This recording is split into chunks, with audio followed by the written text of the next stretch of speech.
winter of 2023, we spent almost 4 weeks in the least visited parts of the already less mainstream countries to visit in mainland Southeast Asia, as it's commonly referred today. Apparently, it's not kosher to call this area Indochina anymore. Cambodia gets a lot of visitors, but more than 90% of them are here, on the outskirts of Siem Reap, looking at these buildings and hunting for the best spots to take artistic photos with the sunrise or the sunset. But in this series, we'll spend more time here, in the Vietnamese floating village. Both of these places are relevant for the region's economic history, but this latter one is more important because it still functions as intended and comes from a mentality you wouldn't exactly expect to find in this region. But while the tourists flock to Siem Reap, the randomness of Phnom Penh remains unexplored. So is the political regime and history of this place, which was good news for us because it made running away from tourists very easy. Meanwhile, Laos attracts tourists mainly for its natural landscapes, which for the purposes of this channel in general and this series in particular is the least interesting part. Yeah, you get to walk the elephant. It can be fun, but it's politically uninteresting, except to note that in this communist country, 100% of the activity related to nature conservation is done by the private sector, which is no surprise once you understand how the Laotian Democratic People's Republic actually functions. Yes, there's red flags everywhere, but with de facto state religion and very chill people. With the risk of upsetting everyone, DPRL is how DPRK would have looked like without the madmen. But then again, in this series, pissing off everyone will be one of the objectives. So, welcome to Indochina. Let's explore.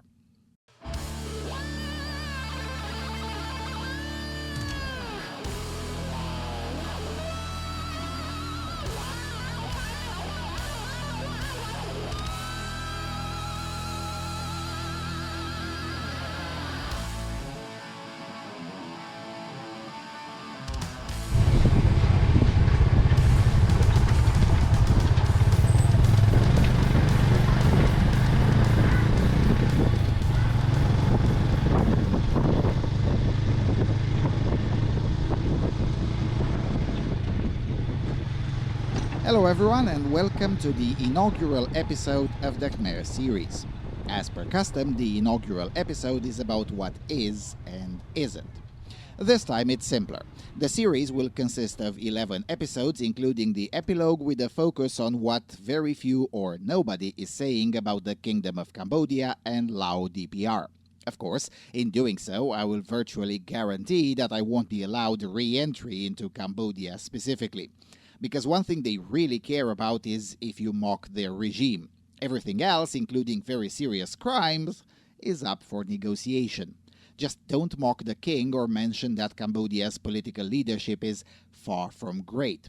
However, the donor circle sent me here to tell the truth, and if Kyrgyzstan is functional random, Cambodia very much is dysfunctional random. Now, that's not to say it's all bad. Sure, it's a huge contrast from Central Asia, but it's also a huge contrast from my previous visit here, prior to having this channel. In 2013, these places were far dirtier, far poorer, and far more dangerous, and definitely less safe to walk around and videotape them. In fact, the statistics that put Cambodia and Laos in the top 20 most dynamic economies in the world and in top 20 fastest growing economies in the world are very much confirmed by the reality on the ground. And it's not a reality lost on the locals, something which does trouble the Hun dynasty regime for reasons we'll get into in episodes 5 and 8. Basically, the locals are fully aware that the improvement came as a result of removing restrictions and, especially in Cambodia, what is still dysfunctional is very much the fault of the state. And from this reality, it's not a huge leap to the very reasonable question: why do we still need you? Now, of course, it's a bit more complicated because the monarchy is still very popular, but that's also because the monarchy doesn't really have much of a say. Just don't mention the weird facts about the king or you'll get deported. But we'll get into all of that. So, the next episode will be about Laos. This place's politics is not on anyone's radar, and that's because it doesn't really benefit anyone to emphasize it. It doesn't benefit China because although the CCP controls the regime, the actions of the CCP are in stark contrast to their propaganda. The West also has no reason to emphasize Laos because, well, it's a small place whose development has been hindered in part by the West for the simple reason that they neighbored Vietnam. We'll get a bit into that as well. In episode 3, we'll go into the specific brand of communism that has been in power in this country from its foundation almost till present day. You see, Laos' history is in fact very short. It's one of the youngest geopolitical entities in the world.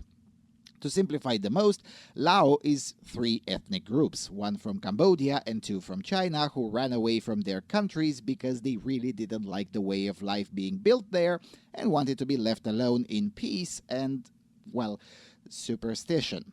The French ran after them and colonized them. A few struggles later, they became a nominally independent kingdom, and then the royals liked communism, so the kingdom shifted to a communist country, and after a few years into that, they created what should be called half-hearted communism. Nobody in Vietnam would admit this today, but Laotian half-hearted regime ended up being an inspiration to present-day Vietnam. But more on that later.